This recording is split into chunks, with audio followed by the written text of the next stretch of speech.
stuff. It's kind of unfair, but like every time I was like standing with a guitar player, which is like, you know, one of a kind, I ask him like the most boring and generic question first.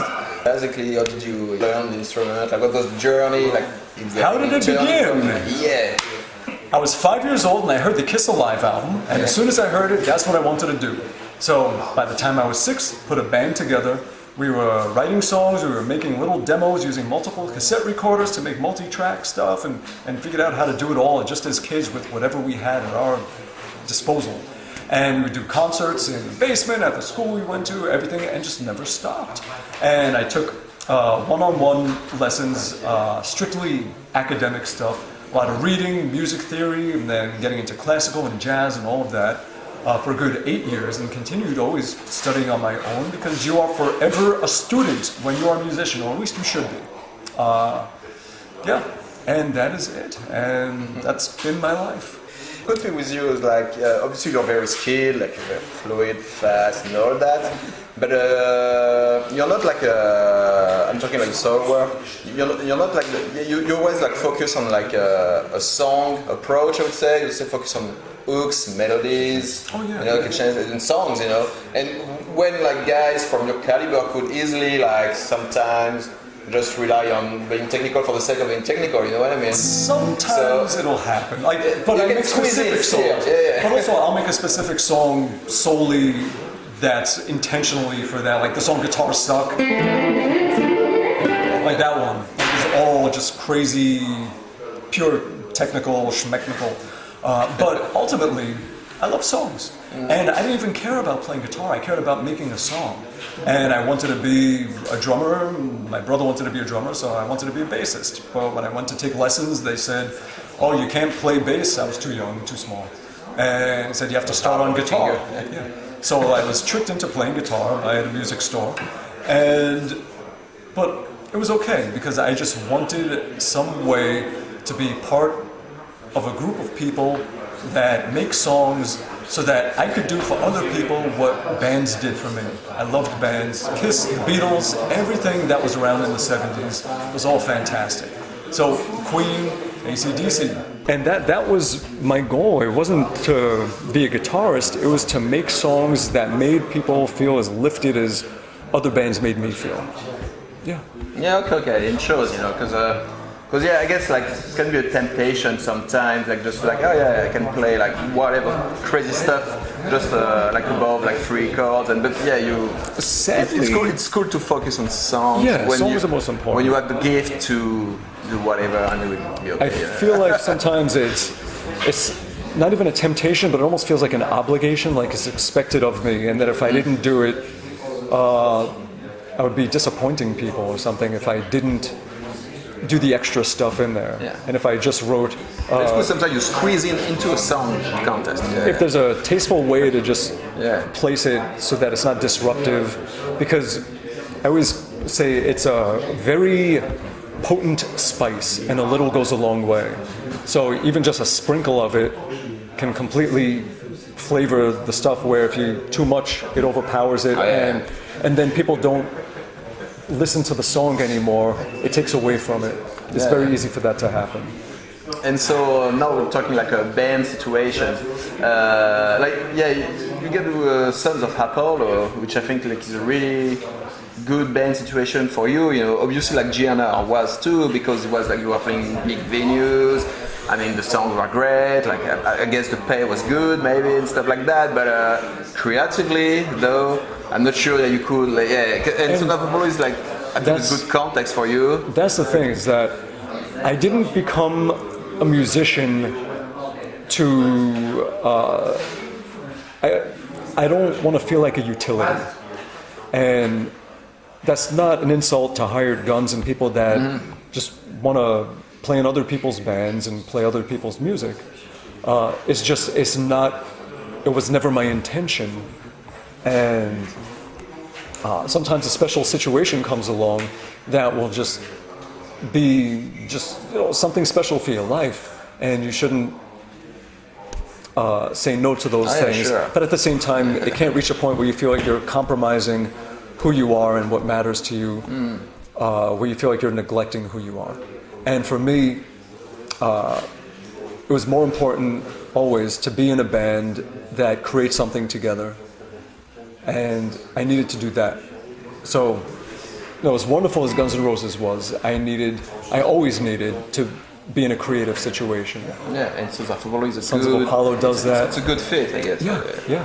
And you just like released like a very ambitious live record, like with the orchestra, like many covers, like with the orchestra thing, like Gates of Babylon by Rainbow, or like Kashmir by Led Zeppelin, something like that, you know.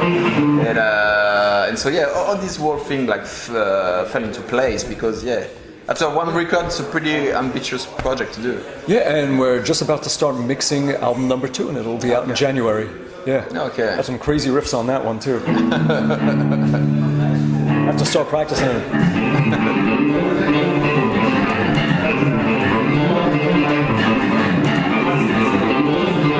But that stuff is the block-deep orchestra, like, you cannot, it's you guys from the beginning, you know you wanted like one gig with an orchestra and stuff like that, or? I'm not sure exactly how it came about. Like I know Devin Townsend, didn't he do one? I know Asia, the band, did it in 2013. And there's been a lot of cool bands that did that there, and the opportunity arose, and you rehearsed with them, or they were like preparing for the separately, and you just joined together for the gig? Or? Yeah, they were preparing separately, and then we got together and did rehearsals. And we had the orchestra, a choir, everything. It was great with the choir doing.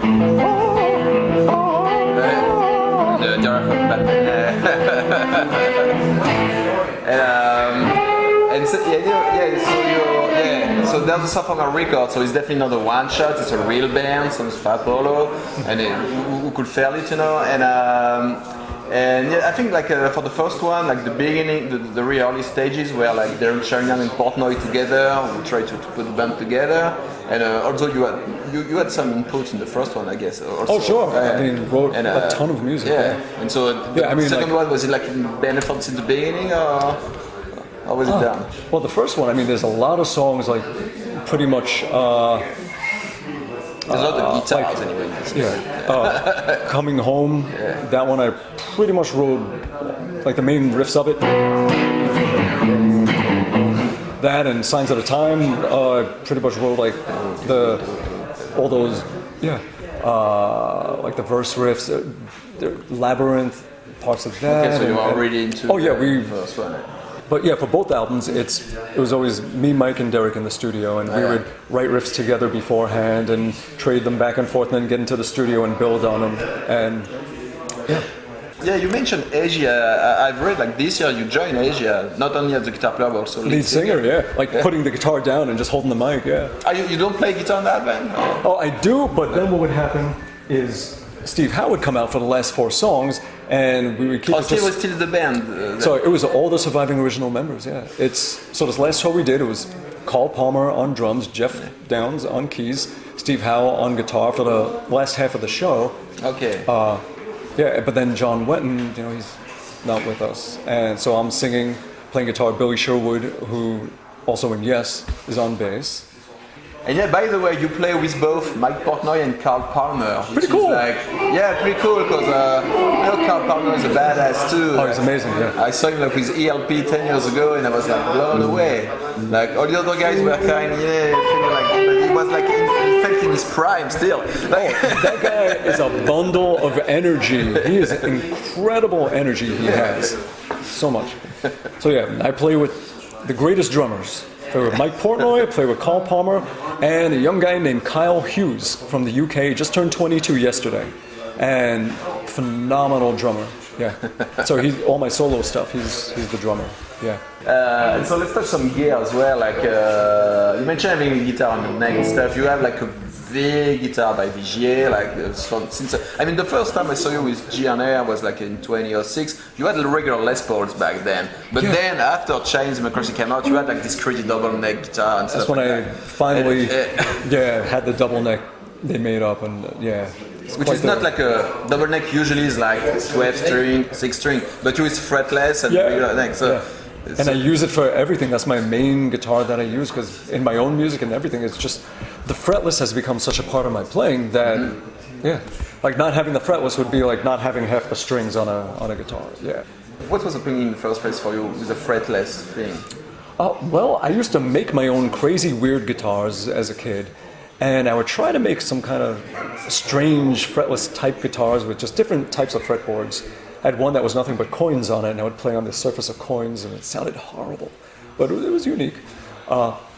Vigier was making this fretless guitar, and Like you use just one regular fretless. Just a single neck fretless, and I was writing with it and doing a lot with it, and it just reached a point where I needed to be able to access both at the same time and not have to choose between one and the other.